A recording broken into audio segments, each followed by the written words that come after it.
Please welcome Colleen Nolan, Road Rage. Road Rage, Colleen Nolan.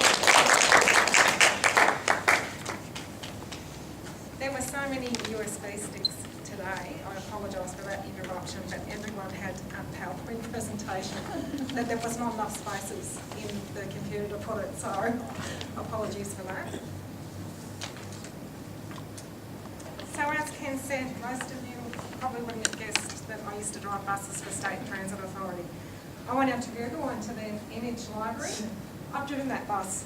I used to drive for Randwick and Waverley depots, did all the inner city all around here, all the eastern suburbs beaches. I've seen a lot of road rage in my time. As Ken was saying, a lot of people don't appreciate that at 12 metres long, that's a standard medium rigid bus, that holds at its full capacity 60 people. In peak hour, how many people have seen one person in a car? So that 12 metres, 2 cars fit in that space. 60 people or 2 people? There is a rule. You may remember seeing this on the back of a bus. This rule promotes public transport. You give way because of that 60 people on the bus. You allow the bus into the lane. As I said before, most people hate it. They hate having a bus in front of them, so they do everything they can not to have that bus there. I've seen the most outrageous behaviour from people.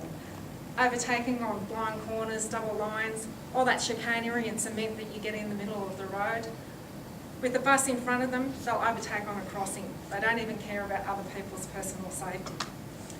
One day, after something similar to this happening to me, a man stopped about 10 metres in front of me, got out of his car and literally had steam coming out of his ears, jumping up and down on the spot. So angry. His girlfriend calmly gets out of the car, walks down to my bus window and says, "I'd like your details." And I have to say, there was no accident, nothing had happened. I was under no legal obligation to give details. My name and address, I'm going to give so that man can have them. I think he can guess she did not get my details. So what is road rage? Oh, I'm back. And why do normally sane people succumb to it? And what can we do about it? Excuse me. The phrase road rage first developed currency in the late 1980s and early 90s in America, as you might guess, after a spate of road-related shootings. The definition is debated at times, whether road rage also should be distinguished from aggressive driving. But most people will agree that road rage includes acting on your anger. Road rage includes behaviours such as tailgating, not letting someone into the lane, tooting or blasting your horn, and there's an element of perception in that as well. All the hand gestures, different bits and pieces that we can do. Speeding, chasing someone, attempting to run someone off the road, or finally actually physically assaulting someone. In New South Wales, road rage is taken very seriously. If someone chases another person, another road user, or uses intimidating or bullying tactics, they can be charged with predatory driving. And this is an offence that carries up to a $100,000 fine, 5 years in jail, or the disqualification of your licence. There are several theories on why road rage occurs. Some explain road rage as belonging to already aggressive people. And they say that these people suffer from what's known as an intermittent explosive disorder, an IED.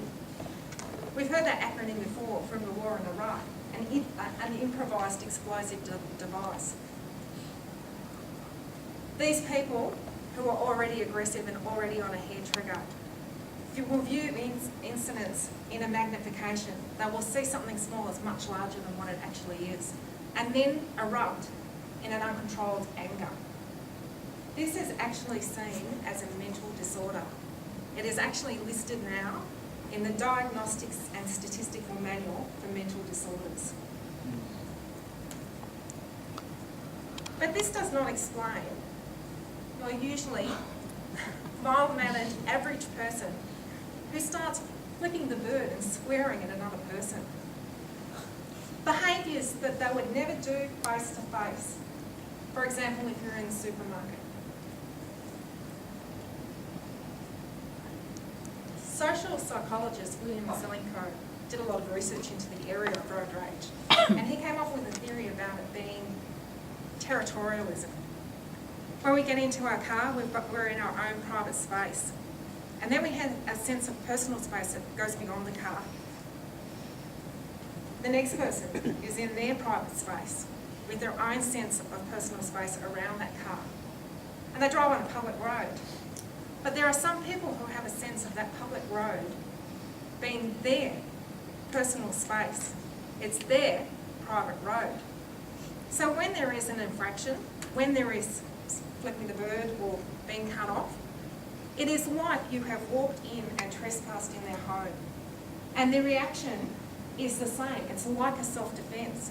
They can justify how they feel because it is such a trespass.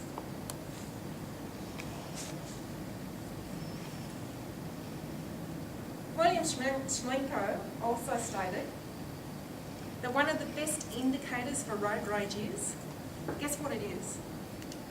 It's a bumper sticker on your car. Because again, this feeds back into that sense of territorialism. By personalising your car and applying bumper stickers, you're marking out your territory. And it doesn't have to be an aggressive or arrogant or in-your-face bumper sticker. Anyone will do. The more bumper stickers there are, the more reliable as an indicator it is that the person will act in a road rage type manner. So how can you avoid aggressive driving in yourself? Be well rested. Leave in plenty of time.